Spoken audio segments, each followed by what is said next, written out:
Hi bass players, I'm going to be doing a teaching video, so kind of a lesson before you actually have your lessons because they don't even start this week, so that you can get started working on high hopes. All right, so high hopes, either you picked up your folder, you have your folder, or you can find it in Schoology in the Orchestra Music Packets pink folder. Okay, if you have any problem finding it or you didn't get your folder, I can help you find it. All right, I will help you find it. Just shoot me an email and I'll help you find it. Okay, so High Hopes is one page. And the very first thing that I do when I start a new piece is, well, first of all, I usually listen to it. And I included some links so that you can listen to the song first. Okay, and then I look for the key signature. So I look right at the very beginning of the piece, and I look to see if there are any sharps or flats at the beginning. Now, the sharps look like tic-tac-toe signs or hashtags. Flats kind of look like lowercase b's, but kind of squished a little bit. Excuse me. And when I look here, I don't see anything. Okay? So that means there are no sharps or flats in here unless they mark them in special.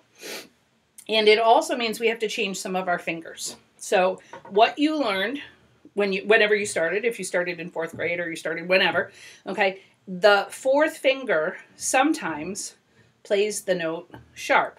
Okay, so if I went on the D string and I played 4 fingers, this would be the note F sharp. But if I said, wait, I'm not playing any sharp notes, I have to change it. So now I'm going to play 2nd finger. So I'm going to play 2nd finger almost all the time in this piece. Okay, if I go over on the A string, 4 fingers is C sharp. So I don't want any sharps, so I'm going to play 2nd fingers when I get there. And then the same thing happens on my very lowest sounding string, so my E string. If I played 4 fingers, that would be a G sharp. So I want to have 2 fingers to play an E natural. Okay, now the only exception to this, and you've got to remember this, is if you go up on the G string, so on your highest string, if you played 4 fingers, it is naturally natural. It's a rule breaker. Okay, so 4 fingers plays a natural note or a not sharped note. So if I played 2 fingers, it wouldn't be correct. It would become a B flat. So we want to play 4 fingers only if we're on the top string. Okay, I will point it out if we have to play that note. Okay, so right at the beginning, you're going to look at the rhythm. You may be familiar with this piece or you listen to it, and I see one note that's it's a note head and it has a line attached to it, though for bass it's upside down. And that's one note by itself, which means it's going to be one beat. Okay, the next 2 notes are connected with a little line.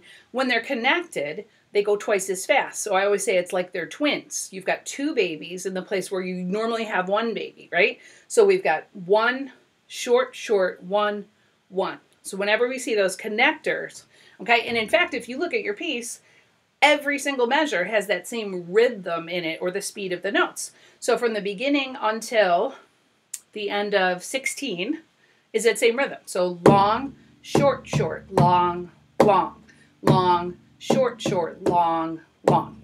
Okay, now I'm going to play it for you. And as we play, I'm going to say the name of the notes.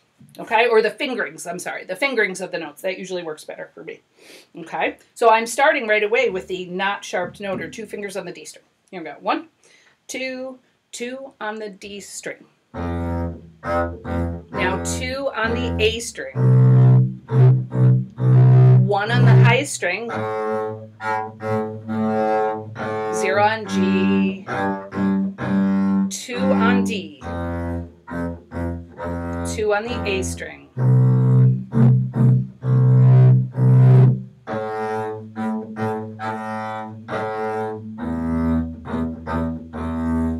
Now, one thing I'm going to say, try and remember, I know when we play 1 and 2, we want to put those 2 fingers really, really close together, okay? But you still have to separate them. They have to be halfway between this tape and this tape.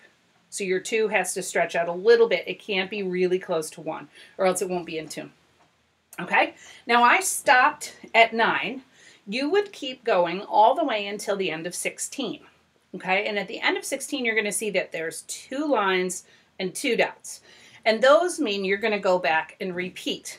So what you have to do is you have to go back and look and see if somewhere else in the piece there are another 2 lines and 2 dots, and you're going to go back there. Okay, so if I'm looking, I'm going to let you look. and I'm looking and I can see them. So I'm going to go from the end of 16 and I'm going to move my eyeballs really fast back to measure 9. So hopefully you saw them at measure 9. And this is the second time I'm going to play it because we've repeated it. We played it once. Okay? When I get back all the way to 16, I see that it has a 1 over the top with a little line. Now that 1 over the top means only play it the first time you play it. Okay? So this is now the repeated time, or the second time we're playing.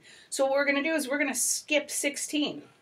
So we're going to play, to recap it, we're going to play from 9 to the end of 16, go back to 9, and play 9, 10, 11, 12, 13, 14, 15.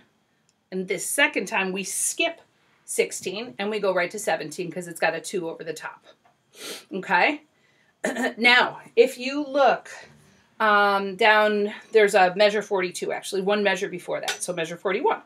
That is all pretty much the same as what you had at the beginning. The rhythms are similar or the same. The note should be fine. So you should be able to, at least, I would say this week, work from the beginning until 18 and from 41 to the end. Okay, but in this video, I'm going to go ahead and I'm going to show you what happens from 18 to 41, end of 40. Okay, because that'll be maybe next week's. All right, so we're going to have the pickup to 18 are 2 fast notes again. So the pickup means like a little introduction, okay? But I'm going to start right at the beginning of 17, and we'll play along there, and we're going to see how it goes. Okay, I think you get a little bit more, well, it's a little more interesting, okay? So at 17, here we go. 1, 2, 17, ready, and rest, rest, 0, 2 fingers, 1, 2, 3, 1 on G, open G, 2, 3, 1, 2, 3, rest, rest. All right, and now the next section, pick up to 26, that's going to be a repeat altogether. So the only thing that's weird in here is that we have some notes that are longer. So we talked at the very beginning, if you see a note that's a colored in circle note head with a line, either going up or down, doesn't matter, that's a 1 beater. Okay, but if I see a colored in note, I'm sorry, not a colored in note, so a see-through note with a line, that's going to be longer. That takes up half of the measure, so that's going to be 2 beats long. So if you look, you'll see one at 18, you'll see one at 20, you'll see one at 22, you'll see one at 24, so all of those notes are longer. So if I say 2 beats, I mean 1, 2. So I keep my bow going for that whole time. I don't go 1, 2. That would be 2 1-beat notes. Okay? I want 1 longer note. 1, 2. So I hook it together. Now you will notice, or maybe you didn't notice, I skipped measure 19. I skipped measure 21. I skipped measure 23. Those all have see-through notes with lines on them. Okay? But why didn't I say those are 2-beat notes?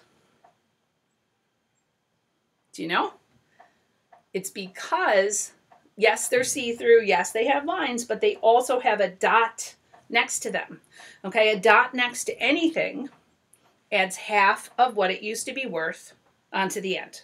Okay, so if I see this, so a see-through note with a line, that's going to be 2. And then I put a dot next to it, I think, well, what is half of 2? So I've got 2 here, half of 2 is 1. So I'm going to add that onto the end. So it'll be 2 plus 1 beats. So when I see that dot, I have to hold it for 3. So I got to hold it for a long time. Okay? So at measure 20, what is it? Sorry, measure 19. And that's 2 fingers on the A string because it's a C not sharped. So I go 1, 2, 3. 1, 2. Another one. 1, 2, 3. 1, 2. 1, 2, 3.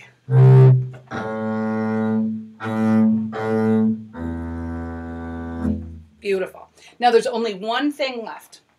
When you get to measure 24, you're going to see notes that have no lines. So yes, they're see-through, but they don't have that line attached like what we had before.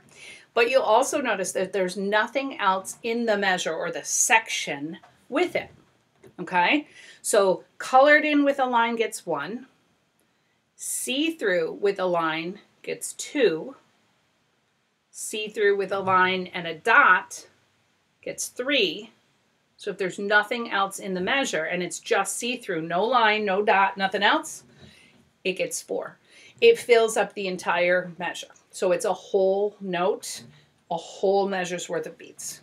Okay, I think that's actually pretty easy. The only thing with that, and especially with bass is we've got the biggest instruments, but we also have the shortest bows. Okay, and the reason they're short is they have to be really thick, and if they were really long, they would be heavy. So they made them a little bit shorter. Okay, so what you have to do is you have to make sure that you're pulling your bow slowly so that you don't go like this. 1, 2, 3, and then run out of bow. I know you couldn't really see it. Maybe I could do it like this. 1, 2, 3, right there. So I've got to go 1, 2, 3, 4. And then make sure that it's going slow enough. I think you got it. It's going to sound awesome, and this is the one that I'm hoping to record. So do your best, start working on it, and I'll see you soon, either in school or on a Zoom. All right?